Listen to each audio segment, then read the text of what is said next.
Selamat datang kembali, kita langsung aja yuk bahas lebih dalam sumber yang Anda bawa ini. Spesifiknya, bab 50 dari Secrets of Power Negotiating.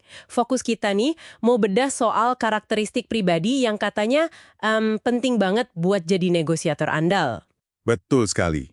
Dan yang menarik di bab 50 ini bukan cuma soal taktik biar menang gitu ya, tapi lebih ke, membangun semacam pola pikir, perilaku yang kuat, buat jangka panjang juga.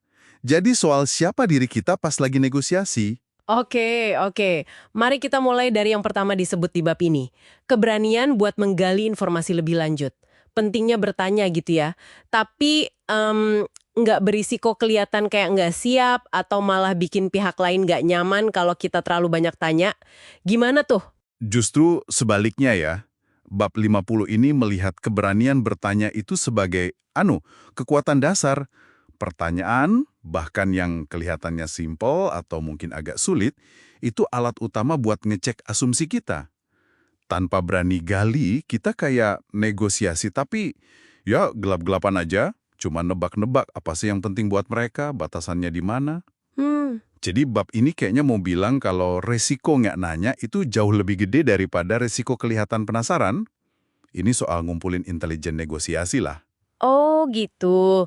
Jadi bukan soal lemah, tapi malah langkah strategis ya buat punya dasar info yang kuat. Oke, masuk akal. Karakteristik kedua, kesabaran buat bertahan lebih lama dari negosiator lain. Nah, ini kedengarannya kayak main nunggu-nungguan ya, ujian mental gitu. Bisa dibilang gitu. Tapi bab ini melihatnya sebagai kebajikan strategis. Seringkali kan tekanan waktu, entah beneran ada atau cuma perasaan aja, itu bikin orang buru-buru kasih konsesi. Iya. Pengen cepet selesai gitu ya. Nah, pihak yang lebih sabar itu cenderung nggak gampang goyah sama deadline atau rasa capek negosiasi. Mereka kasih ruang biar dinamikanya berkembang dulu. Kayaknya bab 50 ini nunjukin kalau banyak deal mentah itu terjadi gara-gara satu pihak nggak cukup sabar nunggu momen pas atau solusi yang lebih oke. Jadi kesabaran di sini tuh kontrol diri sama ketahanan strategis ya, bukan nunggu pasif aja. 4. Strategi aktif. Menarik. Lanjut yang ketiga, keberanian buat meminta lebih banyak dari yang diharapkan. Iya. Ini kan sering jadi nasihat umum ya. Tapi bab 50 ini nekenin khusus.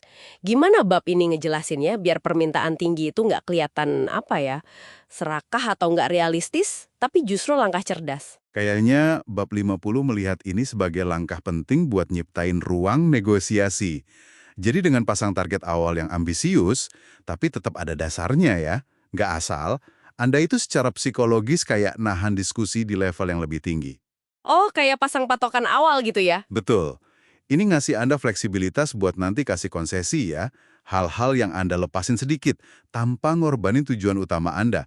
Malah, ini bisa bikin pihak lain ngerasa, wah gue berhasil nih, nurunin permintaan dia. Jadi mereka ada rasa puas juga, bantu deal tercapai. Jadi bukan serakah, tapi nyiptain ruang gerak yang disengaja. Jadi ada unsur psikologisnya kuat di situ ya, biar dua-duanya bisa ngerasa dapat sesuatu. Ini nyambung nih ke poin keempat, integritas, buat mendorong solusi win-win. Nah, kalau negosiasinya kompetitif banget nih, ini kedengaran agak idealis ya. Gimana bab 50 menyeimbangkan ini? Justru itu, bab 50 ini mandang integritas bukan sebagai kelemahan, tapi sebagai pilar kekuatan buat jangka panjang.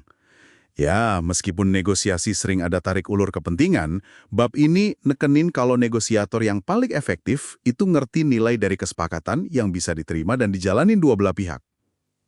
Integritas dalam prosesnya, misalnya nepatin omongan, transparan, ya sampai batas strategis tentunya ya, dan beneran nyari solusi yang juga mikirin kepentingan lawan bicara, itu ngebangun kepercayaan. Nah, kepercayaan inilah menurut logika bab 50 yang bikin dealnya lebih bagus, lebih awet, dan bisa jadi buka pintu buat kerjasama lagi nanti. Ini soal reputasi dan hubungan dilihat secara strategis. Oke, jadi integritas itu bukan cuma soal moral, tapi juga pragmatisme strategis ya. Betul. Poin terakhir nih, dan ini sering banget disepelein jayanya, kemauan buat jadi pendengar yang baik. Gimana bab 50 ini melihat mendengarkan sebagai tindakan aktif yang ngasih kekuatan? Nah, ini penting banget. Bab ini ngangkat mendengarkan itu jauh lebih dari sekedar sopan santun.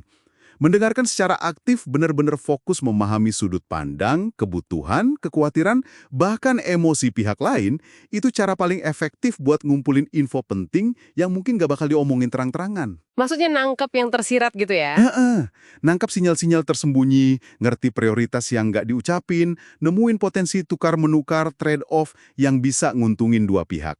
Bab 50 ini kayaknya mau bilang, dengan lebih banyak dengerin daripada ngomong, Anda jadi lebih paham mendalam, nunjukin rasa hormat, dan ujung-ujungnya Anda malah lebih megang kendali arah negosiasi.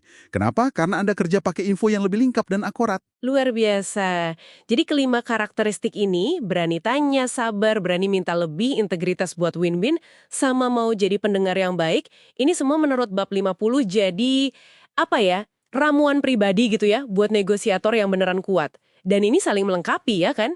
Berani tanya, didukung kemampuan dengerin. Sabar kasih ruang buat integritasnya jalan. Gitu ya?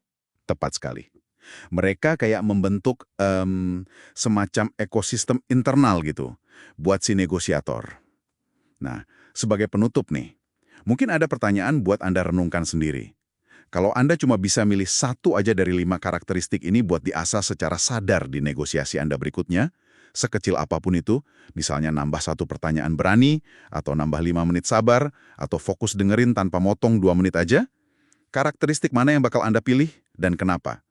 Kira-kira, perubahan apa sih yang Anda harapkan dari fokus ke satu hal itu aja buat dinamika dan hasil negosiasi Anda?